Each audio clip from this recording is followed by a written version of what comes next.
Part 2 of my letter, open letter to the president. The question I want to ask is, what do you want to be remembered for? So like Ogbomudia in my state, even though he became a politician and, he was in a party where there were mixed multitudes and stuff like that, people cannot forget what he did. You pass through the road, you go to the stadium and stuff like that.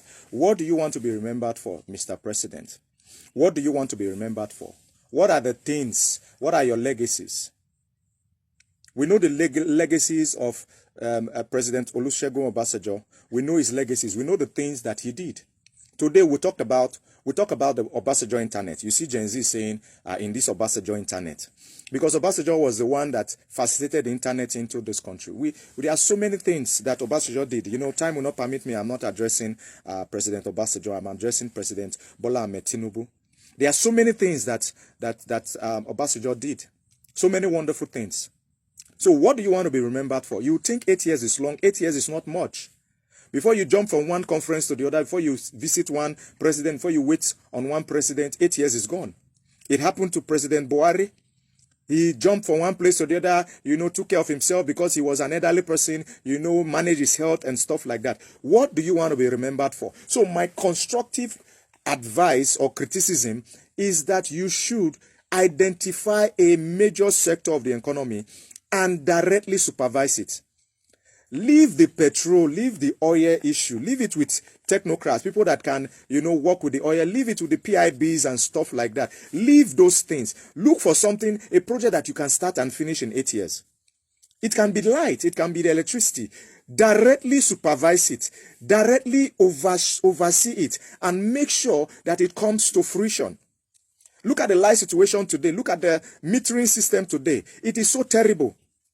I read electrical electronics engineering and I understand, some little things about electricity. It is terrible. It is terrible.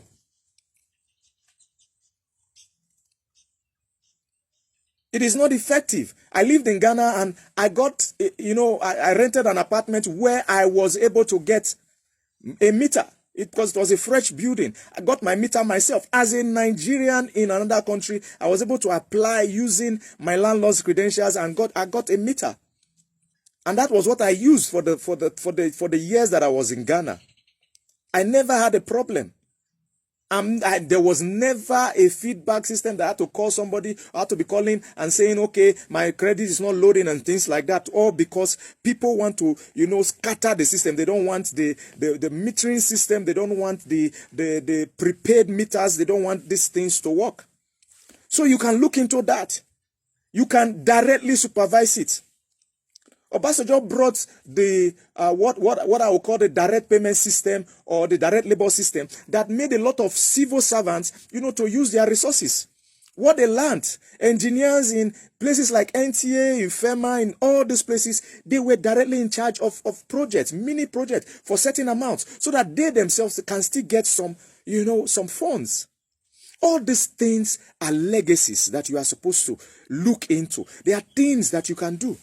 You don't just focus on Lagos alone.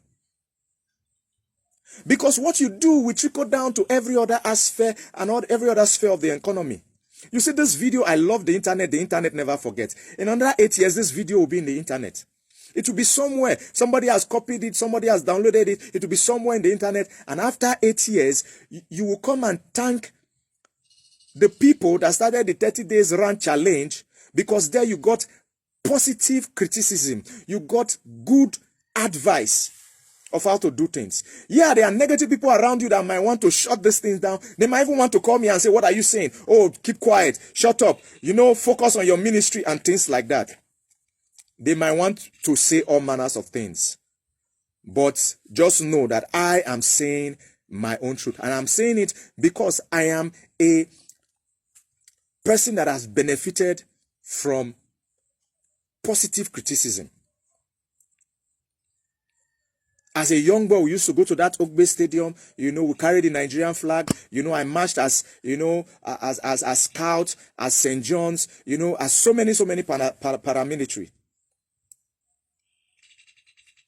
We had free wars, ice cream distributed to us, and so many things. We had good memories of our youth, good memories of our childhood. Because even though they were military, they took hold of those positive criticism. They took hold. At a time when there was a change of government in 83, my father was one of those critics that they asked, there are too many monies in the circulation of this country. What do you want to do about it? And my father said, what you should do is just change the naira. That's when the color of the naira was changed. And all the people that have stocked, they have carried their bags and stock money in their tanks, in their septic tanks, in their sock away. All those monies became useless because they had to return it to the bank, and you have to prove how you got that money. Buhari did that. But when it came back, I don't know whether it was amnesia. So what I am saying is that every one of us that are criticizing you now, you can pick. And I've just told you my own. Look for a sector of the economy. Look for something that you can do. So that you will not say we are just shouting or want just to riot. Because at my age, I don't have strength to run. I don't have strength to dodge tear gas. I don't. The only thing I can say is speak from this wilderness, speak from this desert, and tell you my truth. And tell you what I want you to understand. I have been in situations whereby we are so directly involved, with governance, directly involved. You discover that you cannot. Many of the ideas that you thought you had, you cannot get it. That is why one tree does not make a forest. That is why we have a bustling citizen. Nigerians are one of the most intelligent people in the world. They have all manners of ideas. You say food is expensive and stuff and things like that. There are so many things, so many ways things can be brought down. Look at somebody like VDM. He went to China now and he's trying to bring things down. There are so many ways. There are so many people you can partner with. There are so many people you can bring in. And I'm not talking about bringing them and corrupting them because of things. See, let me let you understand something. Whatever you think you are amassing, for those people that think, probably it's the wealth, I want to stock up and things like that. Whatever you think you are amassing, you are going to lose it. At a point, my grandfather was the richest man in the Midwest region. That even till tomorrow, the Igbinedians, they still respect him. He was the richest person. But I can tell you, I never inherited a kobo from him. As a grandchild, I never inherited. So if you think you are saving money for your grandchildren, you are deceiving yourself.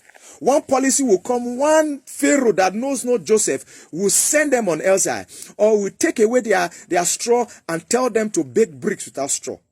One policy, one situation, one event will turn things around. There are people that lost their life as a result of COVID. There are people that lost their business as a result of COVID. One natural disaster, one plague might come.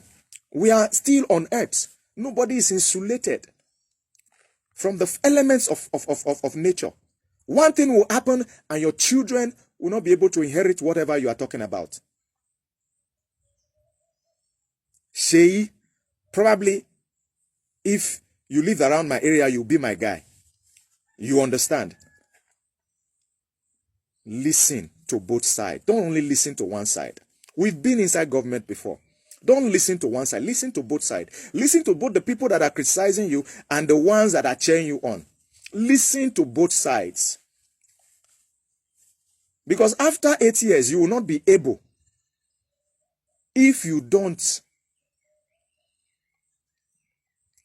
do the right thing, if you don't encourage, catalyze your father to do the right thing for this nation, Nigeria.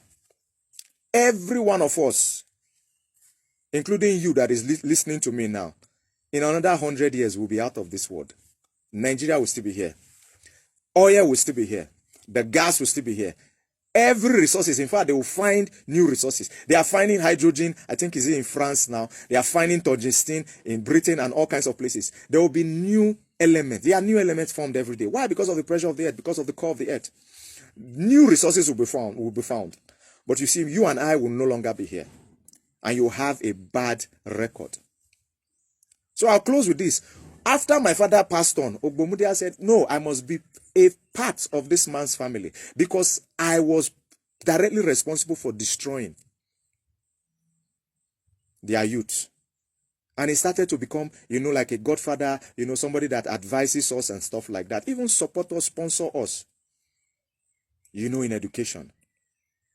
May God help you to listen to all these things that is being said on the internet this period, this season, in Jesus' name.